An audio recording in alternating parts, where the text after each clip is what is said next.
So in this video, I'm going to discuss Andrew Tate's Romanian Plan B mistake. Now, recently, as everyone knows, Andrew Tate was caught in Romania. The story seems to be that one of the pizza boxes that he had on his table had his location. The Romanian authorities were able to track him with that information. They caught him, they arrested him, and now he is under prosecution. Now, in this video, I'm going to provide an assessment and analysis on his choice of Plan B, which is Romania. He heavily relied on the country. He had majority of his assets located in Romania since quite some time. He made it very apparent that he goes there, he has his stuff there. The authorities had their eyes on his activities for quite some time. It was just a matter of time they find some material and then they went after him. Now what has happened is they have actually confiscated most of his assets. They have really seized his vehicles, his cars, and he has a range of extremely high-end luxury vehicles located in Romania. They have seized all of that. They have got possession of his watches and a lot of his stuff, high-end stuff that he had parked in Romania. He had made his setup, his operations, his activities ran from that country, and the authorities, apart from arresting him and putting him behind the bars, they also confiscated all those assets, and the theory seems to be, or the story seems to be, that they would be disposing that off, maybe auctioning them, selling them off, and then doing the recoveries. The monies would then pay for the trial, the expenses, the legal expenses, and all of that. Now, how much does that legal expense cost? They will decide, and there goes all his assets. Now, when you talk about Romania, right? Romania is a European country, and one thinks of a Plan B in Europe as this sweet little, tiny little, poor little country where you're the king. People are really very nice. They're very, very welcoming, very warm. And once you choose this as your Plan B, you're going to get VIP treatment. You're going to get king-style treatment. A lot of people mistakenly think that you can bribe yourself around and you can get away with pretty much anything. Well, that might be true in certain cases. In some countries, yes, you might be able to bribe a few people here and there, but that can significantly come and backfire on you. When you talk about a sweet little, poor little European nation that can truly benefit with your economic contribution, and you think you're choosing that for a Plan B security, a lot of people talk negatively about the Latin Americas, quoting that there's crime and this and that, and an idea of a Plan B or a secure Plan B destination seems to be this European country, which supposedly is just poor but is extremely safe.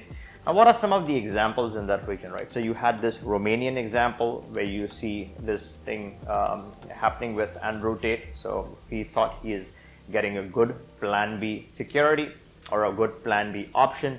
Obviously, it hasn't worked. It has completely backfired. He has lost all his holdings in that place. So it wasn't a Plan B. It was a big Plan B mistake, in fact. So Romania is one example.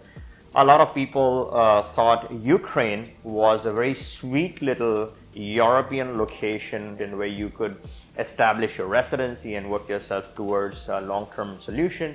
But and mind you, Ukraine is sweet and it is a sweet little country, but you also got to take into account the proximity, the neighbors, the conflicts, the geopolitical situation and the risk, and also the local population, right? A lot of cases in these smaller European countries, you can bribe yourself around, get a passport for really cheap, 25, 30,000. A lot of shady people who market that kind of stuff, and they might be able to get you a passport and a legit passport from the authorities. But the next thing is, once you do that, obviously they have a track of it, that can significantly backfire and put you into a lot of trouble. Therefore, it's very important to avoid cheap traps that don't exist. If you're doing a program, it should be a legal, legitimate program. So the second example is of Ukraine, right, where you have this conflict or war, whatever you want to call it, and whoever thought that it's a sweet little European country, which it is, landed up into deep grief at this point in time. Similarly, you have the Middle East situation. You have Syria, Turkey, the refugee crisis that are happening in that region as well. So when you're choosing your residency, you have to take into account all these things. A European nation does not mean that it's a good plan B solution. You got to keep a low profile. You can't keep boasting around your presence in such places. You have to intelligently use it as a plan B residency if you plan to use it. The same is applicable even in the Latin Americas. You have to pick and choose. You cannot dismiss it saying that there's crime in Latin America. Let's go with a European option. And some people think like that. Some people think otherwise.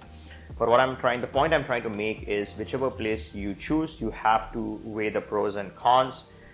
Just saying that the nation has crime doesn't make it a good or a bad nation.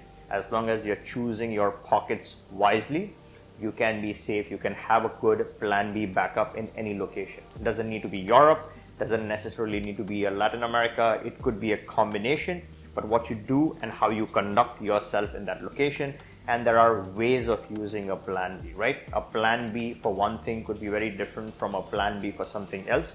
So based on what you're up to, based on your activities, based on your setup, you should be very smart, and you should use your brains when you're using your plan B. Again, you should be using your brains for choosing your plan B location wisely. So I think it was a big mistake in Andrew Tate's case. The biggest mistake is that he kept making these statements which made him go viral, but then he lost track of what really he was saying, and he admitted to a lot of facts on record which really put him in jail, right? A lot of the material that he says is controversial, is flashy, makes him gain a lot of attraction and everything. That's okay. But on the flip side, once he stops watching what he's saying and he just starts saying anything, that can be used against him. Now, whether that's true or not true is a different story, but just the fact that he's saying such things can literally go against him big time, which seems to be the case in this situation. Secondly, when you are picking a plan B residency, you got to conduct yourself carefully, especially if you're going to a poor nation and you're setting up your plan B. You got to respect where you are at. If you start flashing and boasting around your weight, initially you might get some success as long as you're spending some money, but once there's enough material to put you down, then everything goes in the water and you're in deep trouble and no one seems to save you. Now, a big disclaimer, we don't exactly know the allegations in the Andrew Tate case. Are they right or wrong? That's under investigation, and time will tell what happens with his case, whether he's let go or whether he stays behind the bars for much longer. And none of this content is immigration, legal, tax, or finance advice. This is my personal opinion, analysis, educational content, news content, etc. Now, if you haven't subscribed to my channel, take a moment and subscribe so you're always updated on the latest and greatest changes regarding any of the programs. You'll be the first one to know if you hit that bell notification. And in case you are new to my channel, my name is Jay, and here we discuss investments that lead to residencies, plan B securities, citizenships, and a whole lot more. If you liked this video, give me a thumbs up and catch you in the next one.